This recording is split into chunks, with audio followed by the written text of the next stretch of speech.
It's a long story, but one you've never heard before. This story is about a place that dwells on the mountain, a place where bad things happen. And you may think you know about the bad things, you may decide you have it all figured out, but you don't. Because the truth is worse than monsters or men. At first I was upset when they told me we were moving to some little town out in the Ozarks. I remember staring at my dinner plate while I listened to my sister throw a temper tantrum unbefitting of a 14-year-old honors student. She cried, she pleaded, and then she cursed at my parents. She threw a bowl at my dad and told him it was all his fault. Mom told Whitney to calm down, but she stormed off, slamming every door in the house on the way to her room. I secretly blamed my dad as well. I'd heard the whispers too. My dad had done something wrong, something bad, and the sheriff's department had reassigned him to some little out-of-the-way county to save face. My parents didn't want me to know that, but I did. I was 9, so it didn't take me too long to warm to the idea of a change. It was like an adventure. New house. New school. New friends. Whitney, of course, felt the opposite. Moving to a new school at her age is hard. Moving away from her new boyfriend, however, was even harder. While the rest of us packed up our things and said our goodbyes, Whitney sulked and cried and threatened to run away from home. But a month later, when we pulled up to our new house in Drisking, Missouri, she was sitting right next to me texting viciously on her phone. Thankfully, we moved over the summer and I had months of free time to explore the town. When Dad started his new job at the sheriff's office, Mom drove us around the city commenting on this and that. The city was much, much smaller than St. Louis, but also a lot nicer. There were no bad areas and the entire town looked like something you'd see on a postcard. Drisking was built in a mountain valley surrounded by healthy forest land with walking trails and crystal clear lakes. I was 9, it was summer and this was heaven. We'd only been living in Drisking a week or so when our next-door neighbors came to introduce themselves, Mr. and Mrs. Landy and their 10-year-old son Kyle. While our parents talked and drank mimosas, I watched the Landys' lanky, red-headed son hung out in the doorway, shyly eyeing the PS2 in the living room. Do you play?" I asked. He shrugged. "Not really. Do you wanna? I just got Tekken 4. Kyle glanced at his mom, who had just been handed her third mimosa. "Yeah. Sure." And that afternoon, with the ease and simplicity of our age, Kyle and I became best friends. We spent the cool summer mornings outside exploring the Ozarks and the hot afternoons in my living room playing the PS2. He introduced me to the only other kid in the neighborhood our age, a skinny, quiet girl named Kimber. She was shy but friendly and always up for anything. Kimber kept up with us so well that she quickly became the third wheel on our tricycle. With my dad at work all the time, my mom consumed with her new friendships, and my sister locked in her room all day, the summer was ours to take, and take it we did. Kyle and Kimber showed me where all the best hiking trails were, which lakes were the best and most accessible by bike, and where the best stores were in town. By the time the first day of school rolled around in September, I knew I was home. On the last Saturday before school started, Kyle and Kimber told me they were going to take me somewhere special, somewhere we hadn't been yet, the Triple Tree. "What's a triple tree?" I asked. "It's a totally awesome, totally huge treehouse out in the woods," Kyle said excitedly. "Pfft, whatever, Kyle. Come on, you guys, if there was a freaking treehouse you would have showed it to me already." "Nah, we would not have," Kyle shook his head. "There's a ceremony for first-timers and everything." Kimber nodded eagerly in agreement, her dark orange curls bouncing off of her tiny shoulders. "Yep, it's true, Sam. If you enter the treehouse without the proper ceremony, you'll disappear and then you'll die." My face fell. Now I knew they were making fun of me. "That's a lie. You guys are lying to me." "No, we're not," Kimber insisted. "Yeah, we'll show you. We just have to get a knife for the ceremony and we'll go." "What? Why do you need a knife? Is it a blood ceremony?" I whispered. "No way." Kimber promised. You just say some words and carve your name into the triple tree. Yup, it takes like 1 minute. Kyle agreed. And it's a really cool treehouse? I asked. Oh yeah. Kyle promised. Okay, I guess I'll do it then. Kyle insisted on using the same knife he used during his own ceremony, but we paid a price to get it.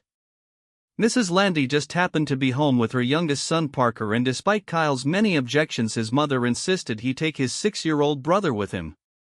Mom, we're going to the treehouse, it's only for older kids. Parker can't go. I don't care if you're going to see an Exorcist movie marathon, you're taking your brother with you. I need a break, Kyle, can't you understand that?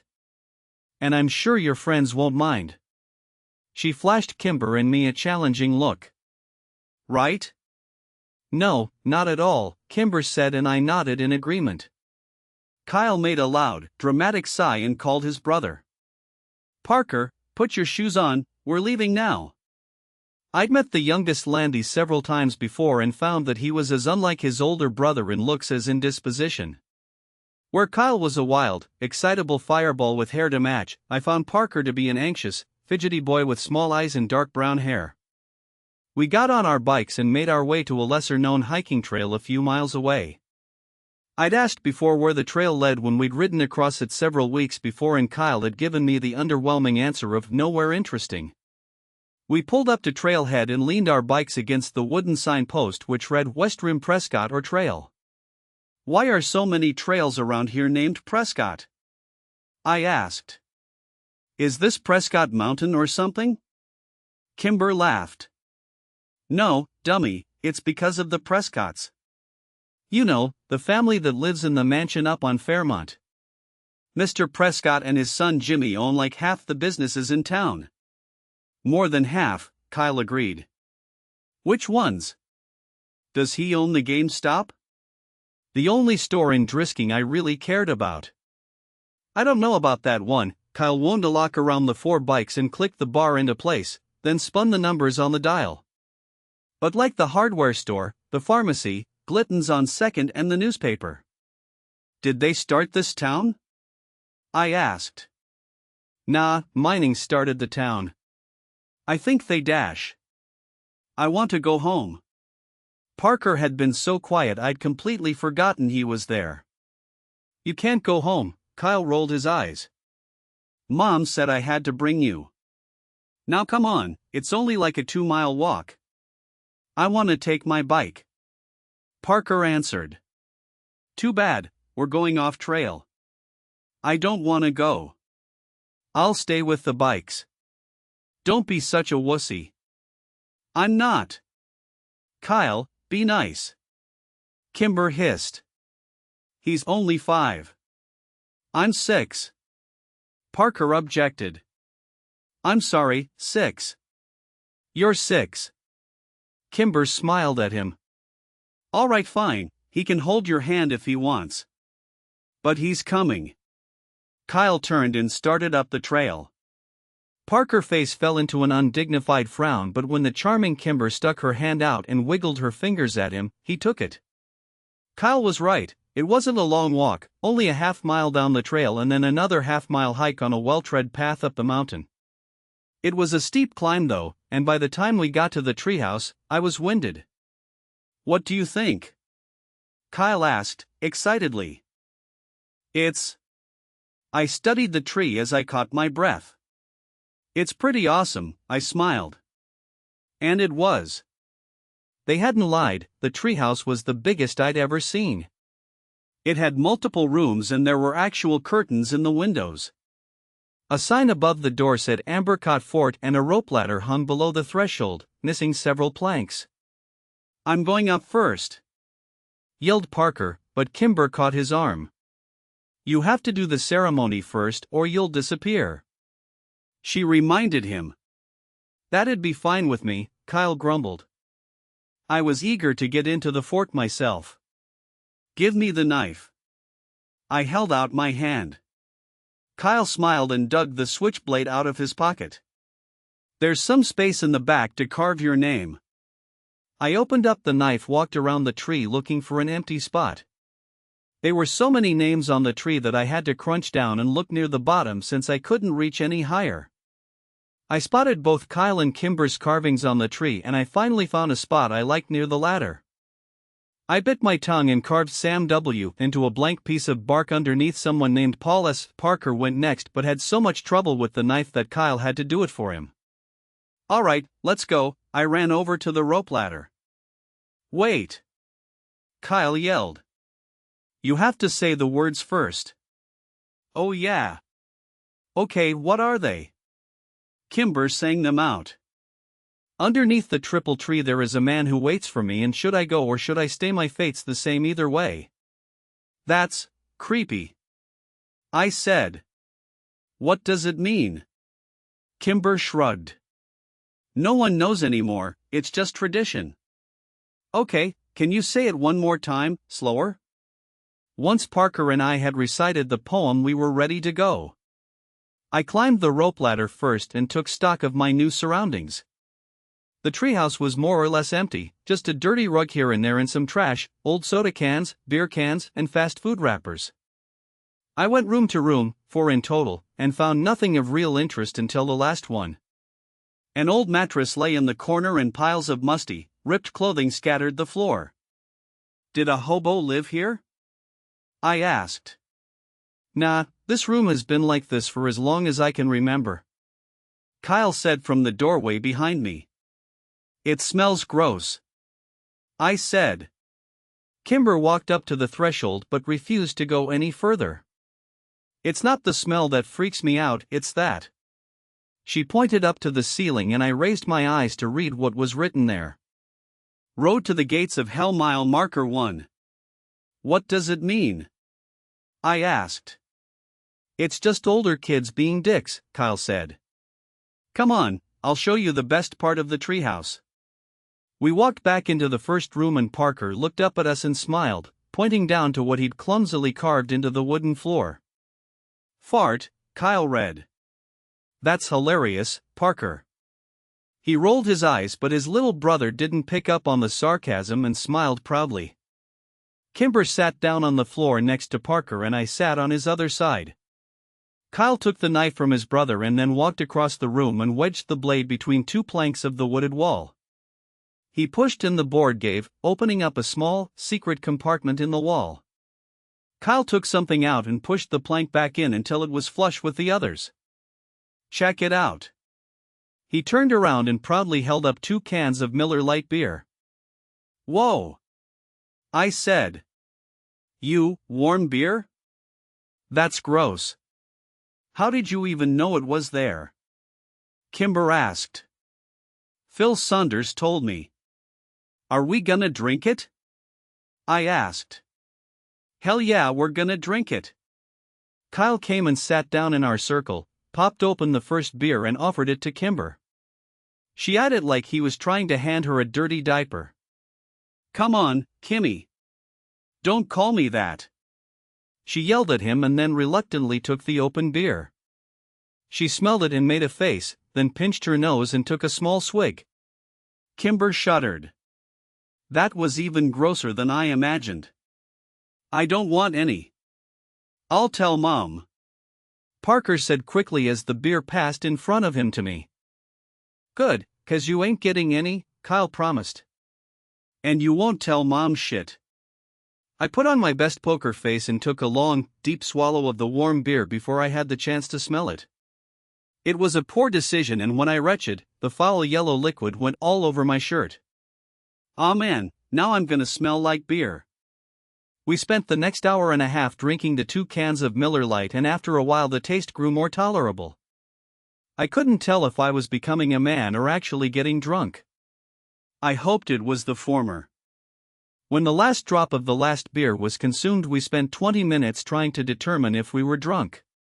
Kyle assured us that he was wasted while Kimber wasn't sure. I didn't think I was, but I failed all of our drunk tests. Kimber was in the middle of reciting the alphabet backwards when a loud, metallic grinding suddenly pierced the calm mountain air like a gunshot. Kimber stopped talking and we spent a few minutes staring at each other, waiting for the noise to end. Parker curled into Kimber and put his hands over his ears. After what seemed like 10 whole minutes, the sound ended as suddenly as it had begun. "What was that?" I asked, and Parker mumbled something into Kimber's sweatshirt. "Do you guys know?" I tried again. Kimber stared at her feet as she crossed and uncrossed them. "Well, it's nothing," Kyle answered finally. "We hear it sometimes in town, it's not a big deal. It's just louder up here." "But what's making that sound?" "Borrasca," Kimber whispered without taking her eyes off her feet. "Who's that?" I asked. "Not who, where." Kyle answered.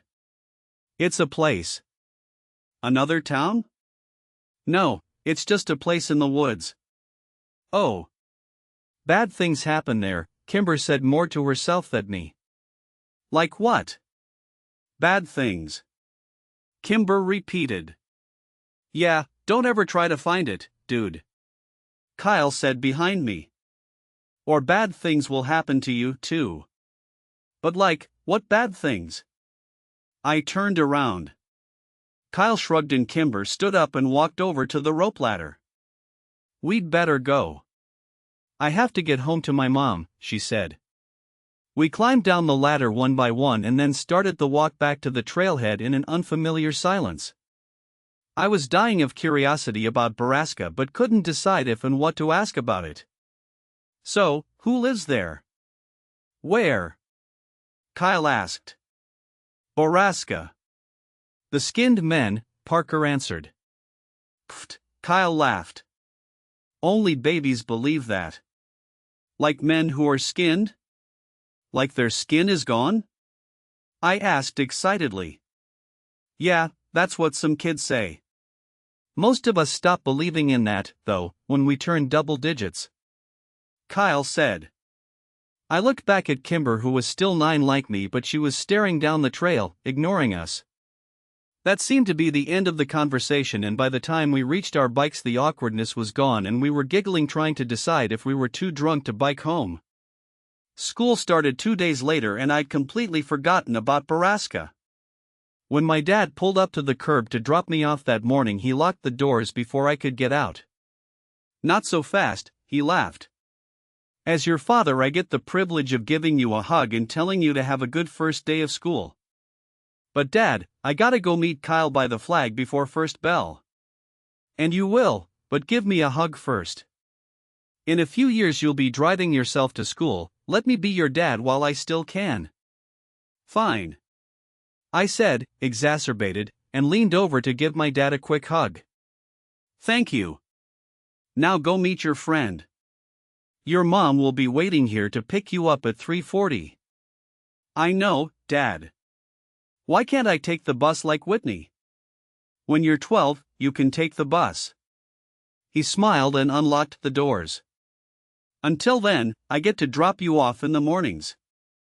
If you think it'd make you look cooler, you can ride in the back seat behind the cage." "Dad, just don't." I threw open the door of his cruiser before he could say anything more and ran as he laughed behind me. Kyle was already waiting for me at the flagpole and he'd found Kimber, too. "Dude, you almost missed the bell," he yelled when he saw me. "I know, sorry." "Whose class are you in?" Kimber asked. She was wearing a red sweater and leggings with frogs on them. Her curly orange hair was brushed into ringlets and her lips were pink and shiny. She'd never looked prettier, and I was surprised to realize I'd never really seen Kimber as a girl. "Ah, Mr. Diamonds." "Me too," she said cheerfully. "Lucky," Kyle scoffed. "I'm in Mrs. Tverdy's. Only 2 fourth-grade teachers and I get the crappy one." Kimber grimaced. "Yeah, my mom had her when she was a kid." A group of girls who sat near the front snuck looks at us all morning and snickered. I asked Kimber who they were and she just shrugged. During our second break they came up and talked to me. "Are you friends with Kimber Destaro?" a tall, dark-haired girl asked me. "Yeah," I answered and looked over at Kimber. She was watching me with worried eyes.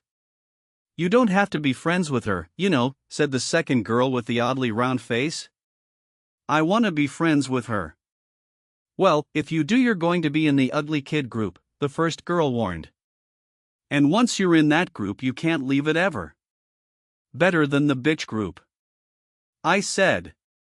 Rude nose and round face gasped, but dark hair smiled. We'll see, she said, and the three returned to their corner of the room. What did they say to you? Kimber asked, nervously. They said you're too pretty to be near them and that you make them look gross, so we have to stay away from them. Liar, Kimber answered, but I could tell she was smiling. We met Kyle in the cafeteria at lunch and he had nothing but bad things to say about his morning. When the bell rang for recess, I bumped into a kid I hadn't seen before. Hey, are you Sam Walker? The kid asked. Yeah. Oh. Your sister is dating my brother. Oh man. Kyle laughed. Your sister is dating a whitager. The rest of the school week followed much like the first. We were well into the first month when I heard someone mention the skinned men again. We were out on the playground and Kyle and I were trying to start a fire with 2 large wood chips. The distant sound of metal grinding on metal flooded over the playground, silencing every one of us. Borrasca, I said in awe. Yep, said Phil Saunders. The skinned men kill again. Phil told us about Danielle's sister Paige, who had seen the skinned men and then disappeared. The sounds from the mountain abruptly ended. I asked Phil what else he knew about Borrasca. My brother said that's where people go when they disappear. To Borrasca. What happens to them there? Bad things. The year dragged on and it wasn't until Christmas break that I heard the machine at Borrasca again. It was December and there was a thick blanket of snow on the ground which only served to amplify the noise from the mountain.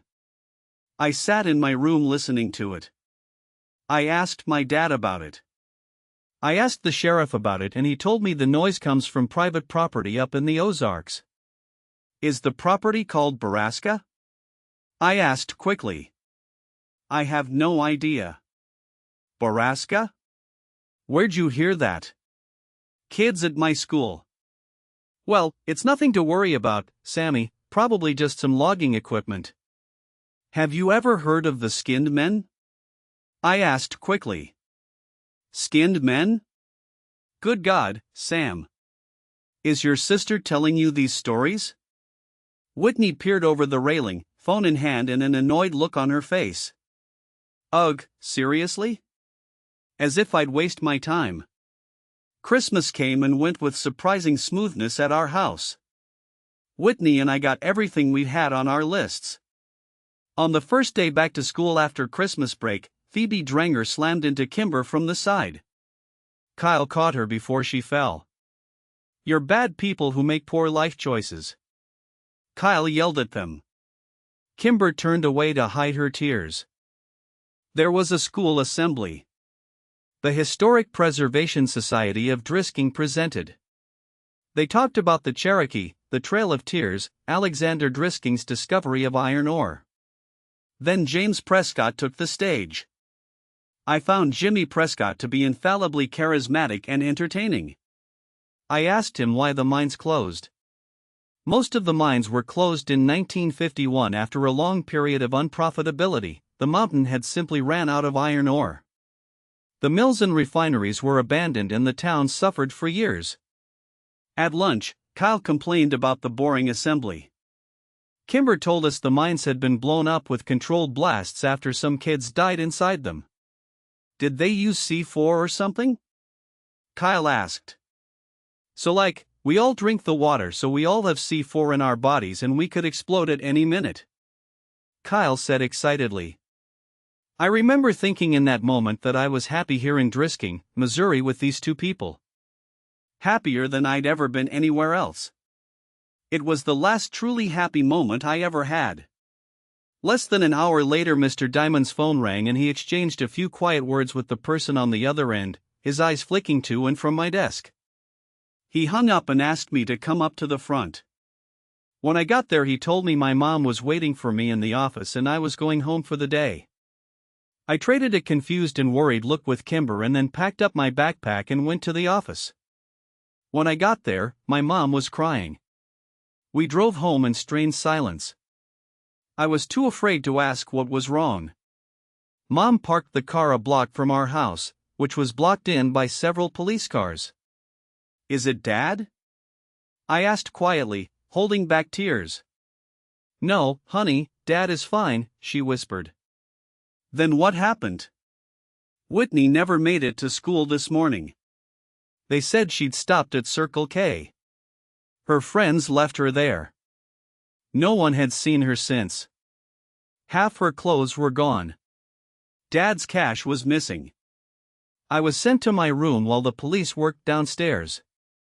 The tears came and I laid there feeling helpless, worthless, and scared for my sister. I checked my email. There was only one message, from Kimber. Did she go to the treehouse? I sat staring at the computer screen. Kimber's words from last fall echoed in my brain. "If you enter the treehouse without the proper ceremony, you'll disappear and then you'll die." I didn't need to sneak out because the police were too busy with my parents to care about me. I snuck my bike out of the garage and rode the 3 miles to the West Rim Prescott or trail. When I got there, I saw 2 bikes already locked to the signpost and my 2 best friends sitting in the snow next to them. "I knew you'd come," Kyle said when I pulled my bike up and Kimber ran up to hug me. "I'm so sorry, Sam." Kimber took my arm and we started up the trail. We trudged through the snow.